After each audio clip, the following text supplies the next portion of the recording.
संदीप ने अपनी माँ के कहने पर गांव में शादी कर ली थी। लड़की का नाम था सुनीता।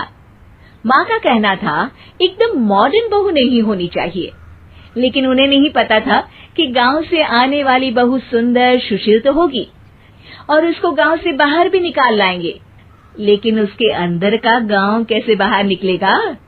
शादी के कुछ दिन बाद टिफिन तो देना जरा।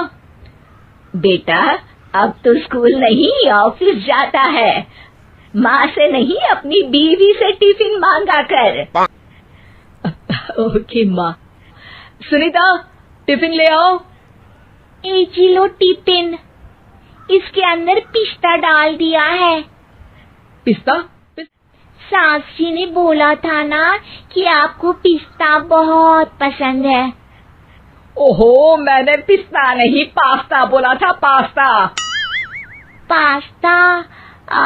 कहीं होता है पास्ता? अरे बेटी तू रहने दे, मैं बना दूंगी।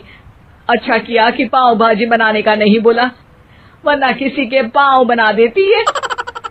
सुनीता को बुरा लगता है, लेकिन उसकी नादान हरकतें कम नहीं होती।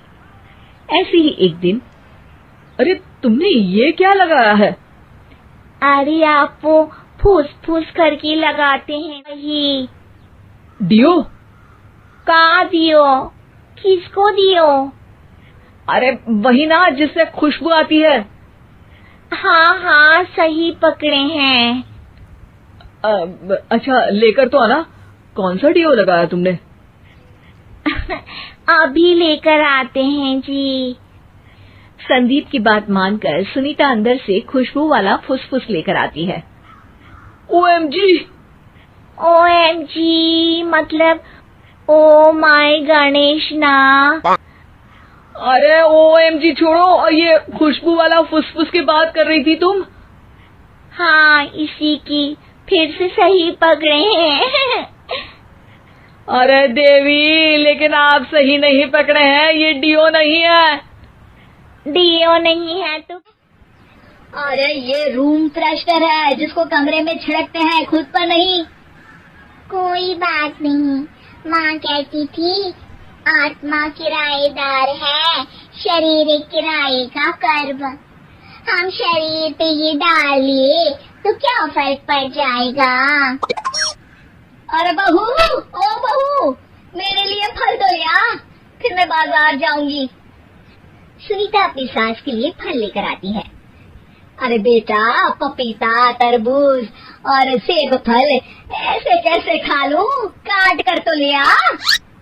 माँ जी, मेरे गांव में तो खेत से उठा के सीधा खा लेते हैं। अरे ये तेरा गांव नहीं है ना। अरे संदीप, तू ही कुछ समझा देना इसको बेटा। मैं कैसे समझाऊं माँ, ये तो माइक्रोवेव को भी भट्टी बोलती है। कल मैंने बोला हाय कैसी हो, तो बोलती है किसी को हाय नहीं लगानी चाहिए। अरे सुनीता, तेरा क्या होगा? अभी तो कैसे बताऊं माँ जी, अभी हम कुछ करेंगे फिर पता चलेगा क्या होगा, लड़का या लड़की। हे भगवान, कहाँ से आ गई है?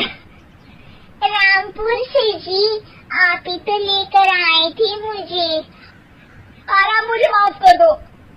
पहले कोई गलती तो करिए जी, आपकी तो सारी गलती माफ कर देंगे हम। हाँ अरे बहू, मेरी बात सुन।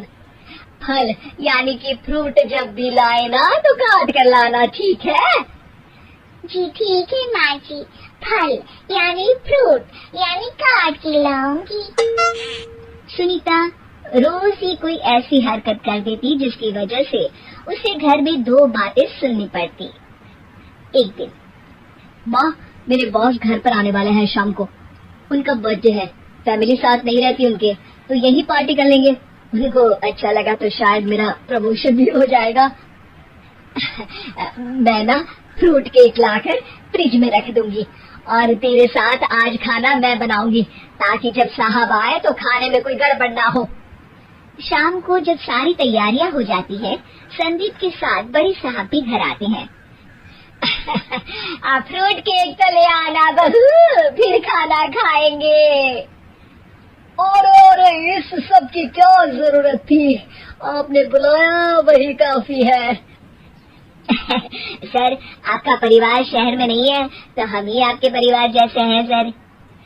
इतने में ही सुनीता फ्रूट केक लेकर आती है और बड़े साहब की टेबल पर रख देती है, और जैसे ही केक के ऊपर का बॉक्स हटाती है, ओह, ये क्या है? केक तो कटा हुआ है। मैं तो ऐसा नहीं लाई थी। आप मुझे शाबाशी दे सकती है माँ जी, मैंने ही केक काट दिया।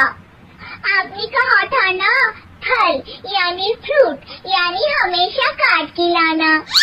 तो फ्रूट केक भी तो फ्रूट ही है ना, तो मैंने पहले ही काट लिया। होना मैं समझदार। अरे बहू, ये क्या किया?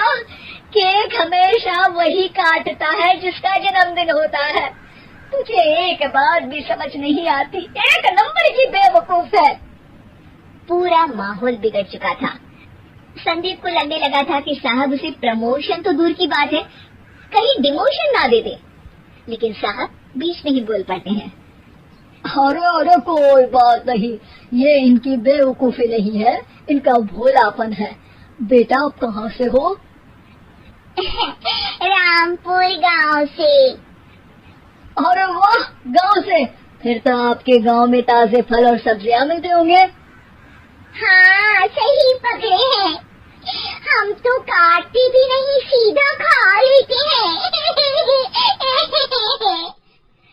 मैं ना एक बार तुम्हारे गांव घूमने जरूर चलूंगा। क्यों संदीप, ले चलोगे ना?